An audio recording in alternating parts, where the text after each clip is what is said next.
Good morning, ladies and gentlemen. My name is Jason Reindorf. I'm the Director of Communications and External Relations at the MasterCard Foundation. Welcome to our first Young Africa Works Summit. This event is all about sharing practical solutions for helping Africa's ever-growing youth population find or create sustainable livelihoods.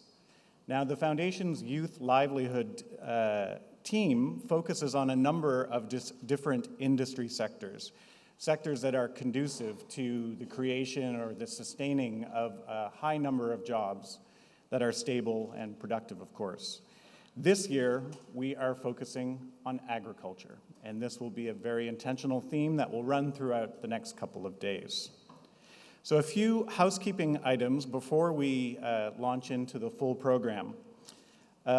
First of all, in order to extend the conversation that happens here beyond the room, we will be actively using Twitter, and we encourage you to help us tweet up a storm.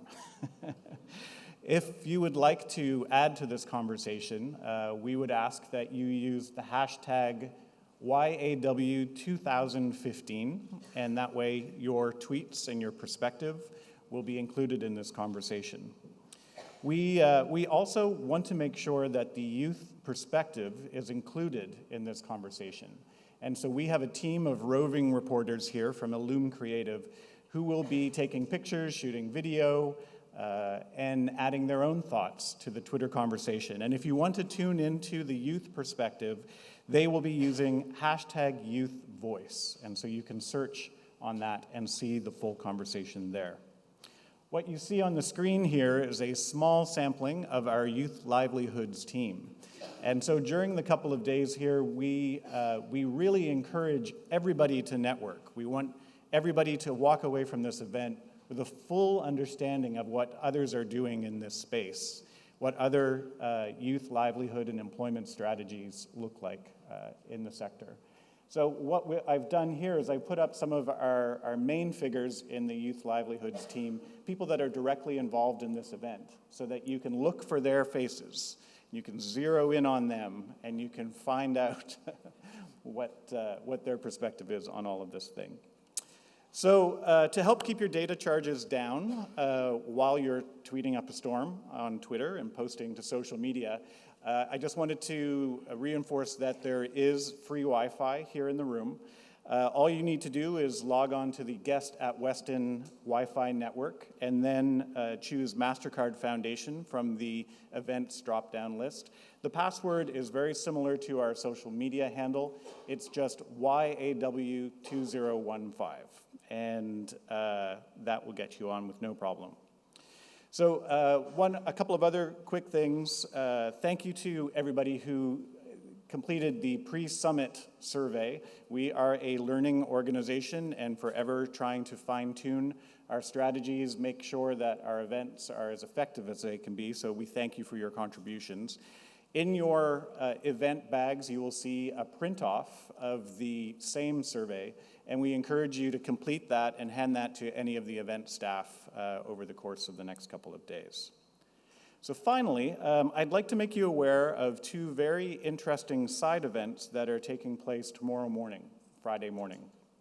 The first is an AGRA event, and it is on the Agriculture in Africa Status Report.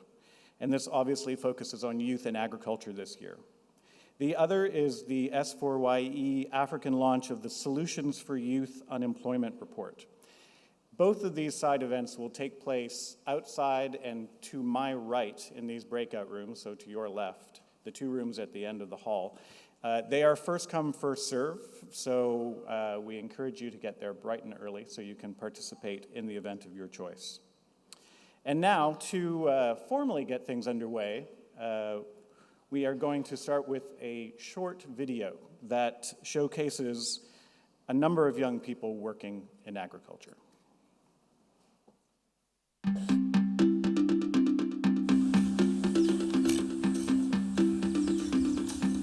Africa is a very young continent, and the majority of young people are actually engaged in agriculture.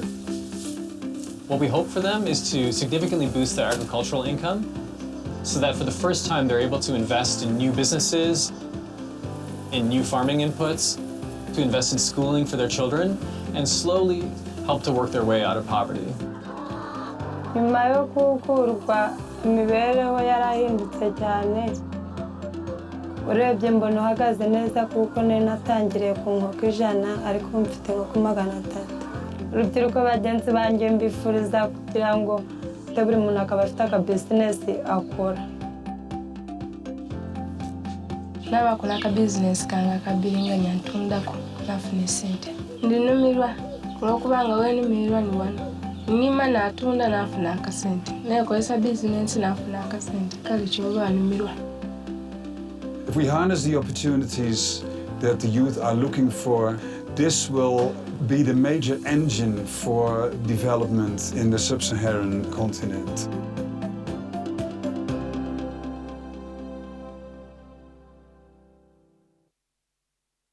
Great. So very shortly, we are going to hear from Reeta Roy, the president and CEO of the MasterCard Foundation. But first, we are very honored to have with us today the Honorable Mr. Buti Manamela, the Deputy Minister of the Presidency of South Africa.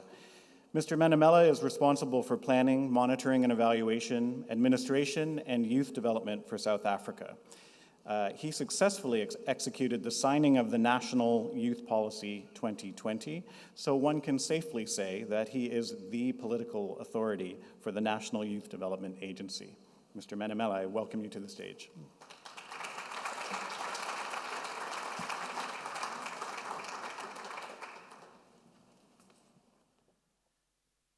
Thank you very much, Program Director, Ms. Reeta Roy, the President and CEO of the MasterCard Foundation, distinguished speakers and panelists, youth delegates, invited guests, and also members of the media. I'd like to applaud the MasterCard Foundation and its CEO for allowing us to host, as South Africa, the inaugural Young Africa Work Summit here in South Africa. We hope to extend to the more than 300 delegates who are participating here today, not only our well-known hospitality, but also the knowledge, skills, and interventions that we have employed to address the big challenge of youth unemployment. It is about time that we devise ways and means to turn the more than 200 million young people in the continent into human capital that will drive the economy to grow and be the engine for the achievement of the targets set by the African Union's Agenda 2063. This inaugural Young Africa Work Summit must also contribute into making the many initiatives that are there in the continent and the world to turn the youth into a demographic dividend that Africa so urgently and desperately needs. For this to happen, we not only need committed leadership and effective institutions and policies, but we need such initiatives from the private sector and industry to accelerate the project of ensuring that Africa realizes its potential. The hosting of this inaugural summit in South Africa is also timely as we are battling with mobilizing resources for the provision of quality, public, accessible education for young people as a response to the student-led protest that we've seen in the last few days. Government will obviously, in the course of this week, announce interventions that will outline how we will expand access to higher education, as this has proven to empower young people to make a difference in their lives, get employed, or be economically active in various forms.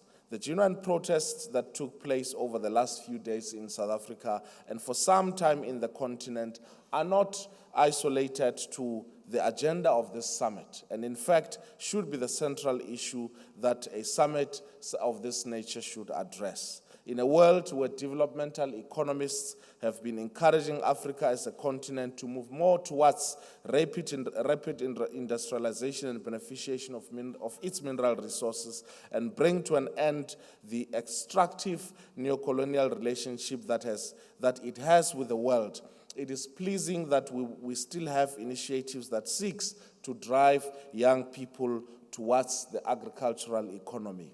I applaud the MasterCard Foundation for having set aside $300 million to projects that are driving agricultural productivity, and for opening up this platform of interaction amongst industry experts to deal with youth unemployment in the continent.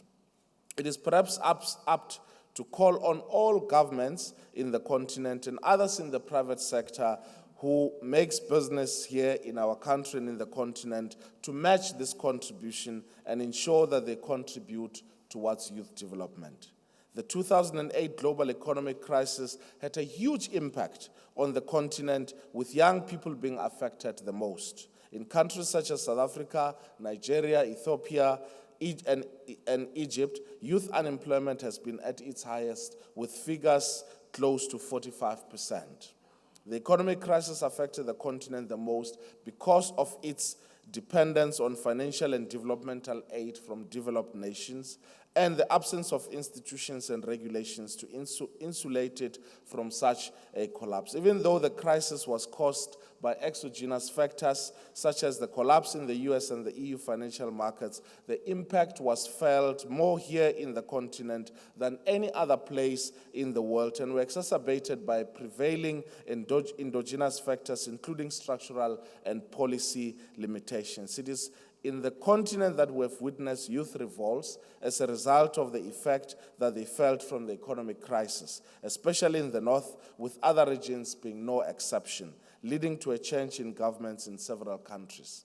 If the economic situation that young people are faced with does not change, then their attitude and actions will also be no different as indicated in the past. Many in the private sectors may believe that it is solely the responsibility of governments to address the situation or face the consequences, whereas we have seen that it is not only governments that collapse, but also the entire system that is collapsed. It is therefore a collective responsibility of all of us to ensure that we turn the situation around. Over the last few years, Africa has been experiencing high economic growth rates, although some have argued that this has been from a lower economic base.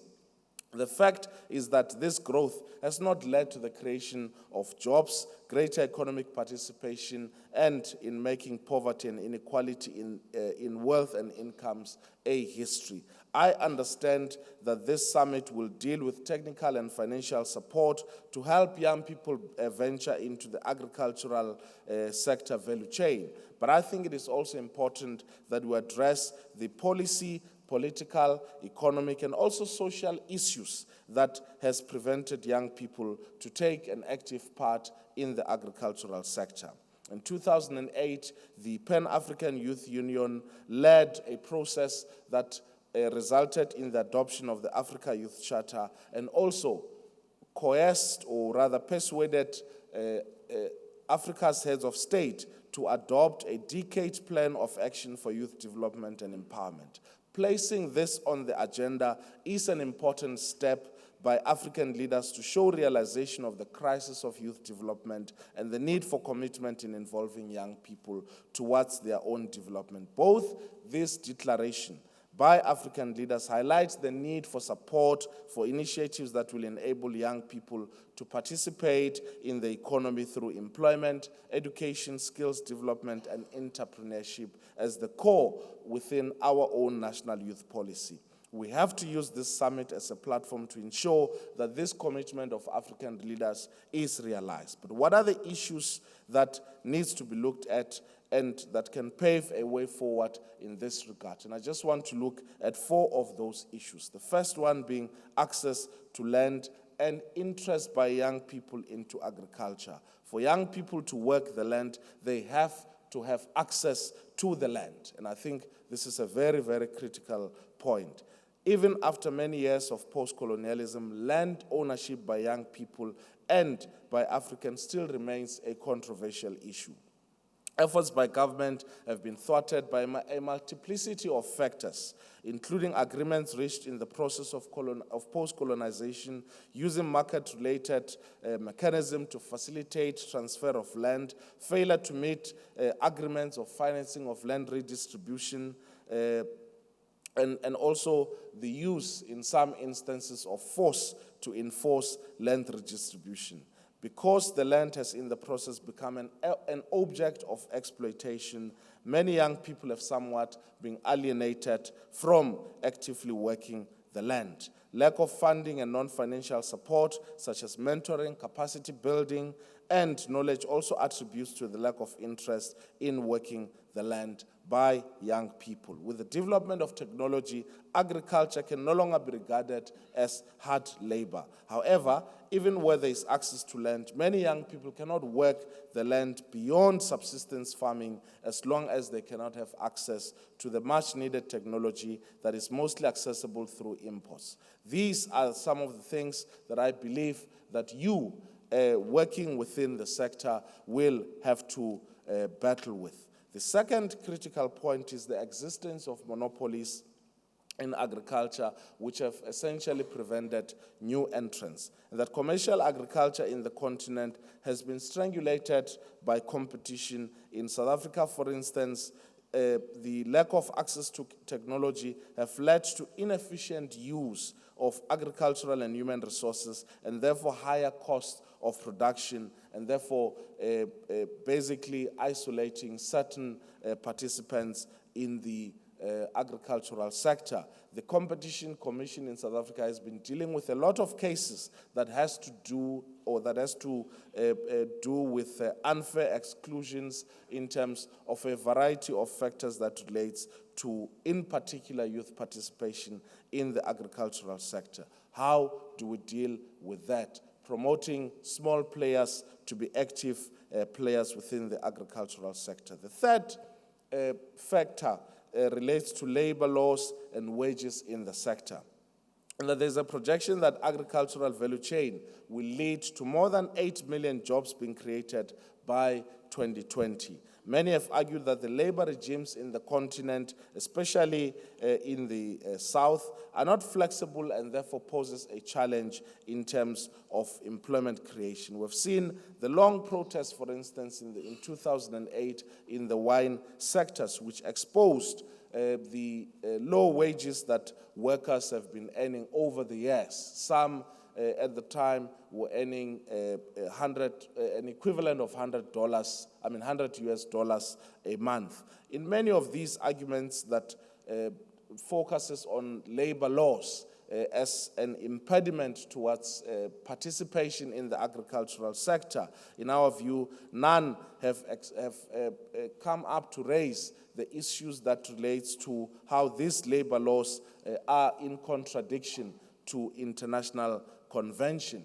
If we are to interest young professionals to be innovative and have an interest in working in the agricultural sector, they have to earn a living from their work to augment the limited state investment in the socio-economic development in their countries. And the last and fourth point is around encouragement and support for agricultural entrepreneurs. There should be thousands of young people throughout the continent studying agriculture as a science, and many of these, once they qualified, should be encouraged to work the land as entrepreneurs. This means that we need a pool of financial and human resource to help them to succeed in their endeavors. Such interventions and initiatives should go beyond what they have learned at universities and colleges and beyond facilitating market access, and should be about them running a business throughout the whole value chain.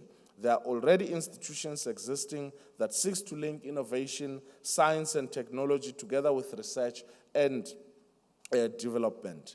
These should be exploited to ensure that young people lead in the conception of such new knowledge in agriculture and are encouraged to become creators of jobs rather than seekers of jobs. Entrepreneurs would not only be concerned about technology and innovation, but also about protecting the environment and ensuring that agriculture becomes sustainable and and that land can be reused for further reproduction. South Africa, for instance, is faced with one of the most severest droughts since the 1920s, and therefore innovation, research, and development are going to be critical in this regard to help us navigate through this drought so that we are able to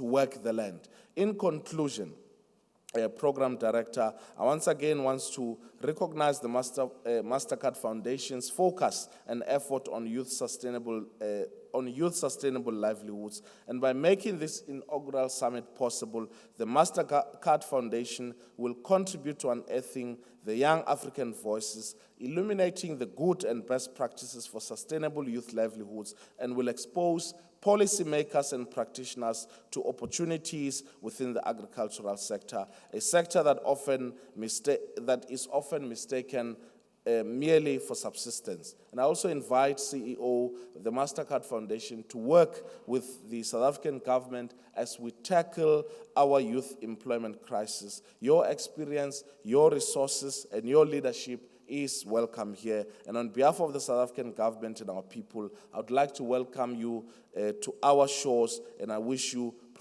productive deliberations at this summit. Thank you very much.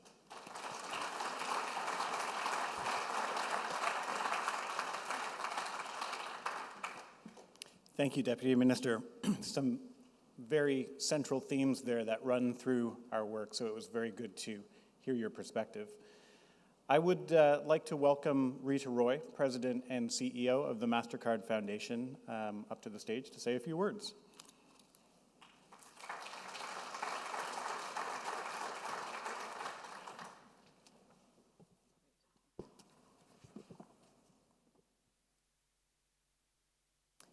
Buti Manamela, Deputy Minister of the Presidency of the Republic of South Africa. Suli Gariba, who is the High Commissioner from Ghana to Canada. Jim Leach, please raise your hand. He's the chairman of our board of directors of the MasterCard Foundation. So guests, youth leaders, friends, colleagues, welcome. Welcome to our inaugural Young Africa Works Summit. Deputy Minister, thank you so much for your warm welcome, and thank you for situating this summit exactly where it needs to be. Your words were spot on, if I could say. Now, I know we're among friends here, and many of you already know the MasterCard Foundation, but there are a few of you who are meeting us for the first time. We are a global foundation, and we are committed to a vision of a world where all people have the opportunity to learn and to prosper. We're probably best known for our work, our partnerships with many different organizations, many of whom are represented here, to advance financial inclusion, education, and youth livelihoods across the continent. Today, we are working in 28 African countries, and we have committed $1.6 billion to all of our programs. Like you, we share a vision of Africa's economic and social transformation. And at the heart of this transformation is the agency of people, especially young people. We could say that Africa's greatest renewable resource is her young people.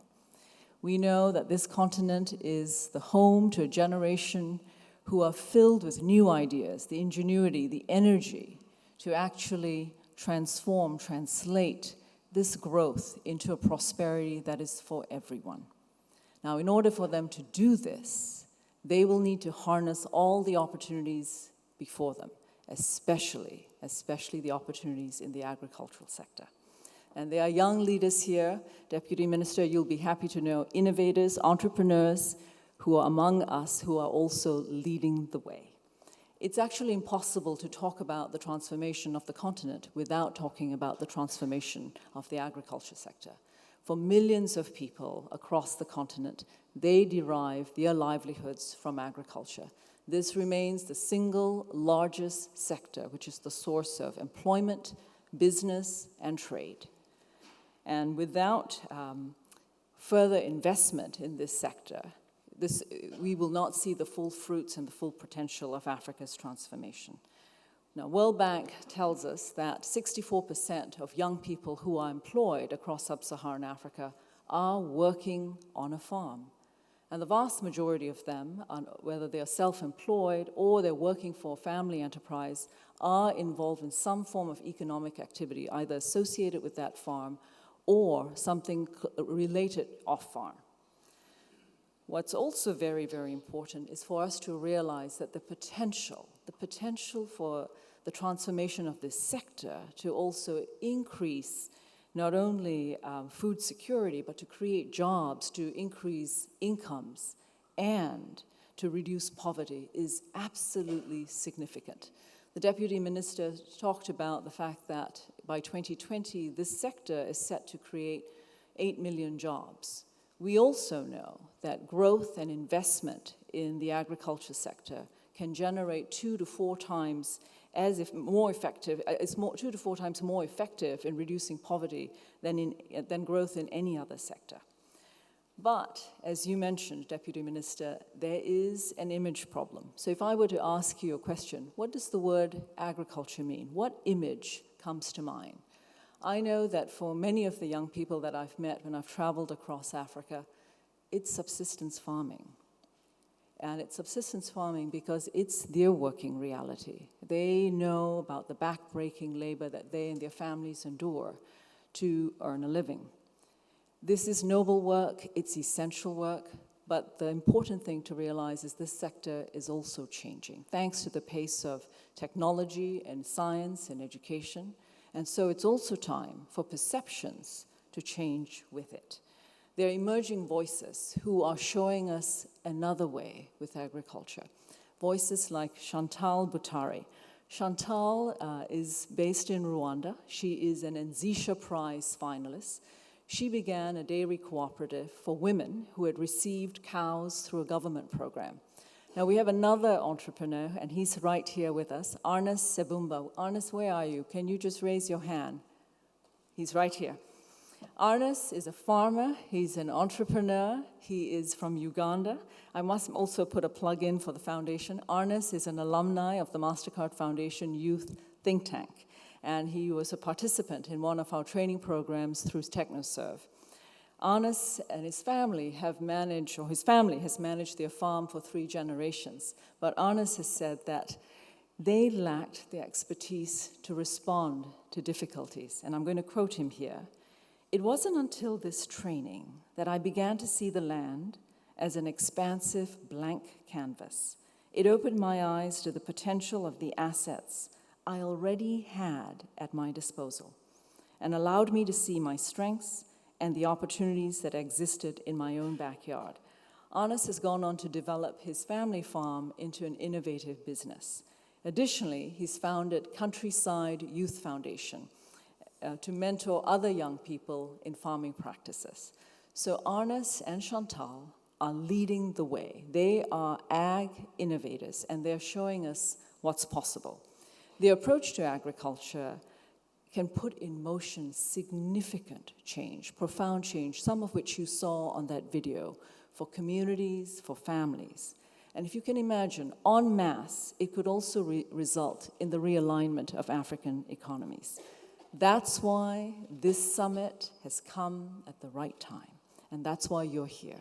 We have a remarkable lineup of speakers. We have a lot of people here who are change makers at the forefront of agriculture and youth employment. And so we should anticipate rich conversations. I'm especially excited to learn from the young people who are going to be speaking to all of us and going to be sharing their ideas.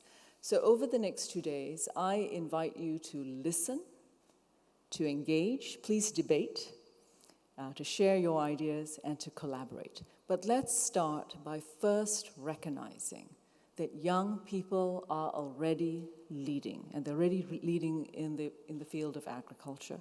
We need to encourage others to look to agriculture and to look to their example for the future. We need to ask ourselves, what's getting in their way? What are the resources? What are the networks? What are the supports that they need?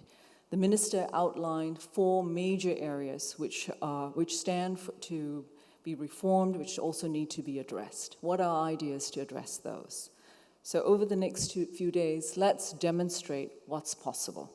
It is my hope that we leave the summit energized and that we cast a new light on the agriculture sector and that we look upon it with new eyes. So thank you, and thank you for being here.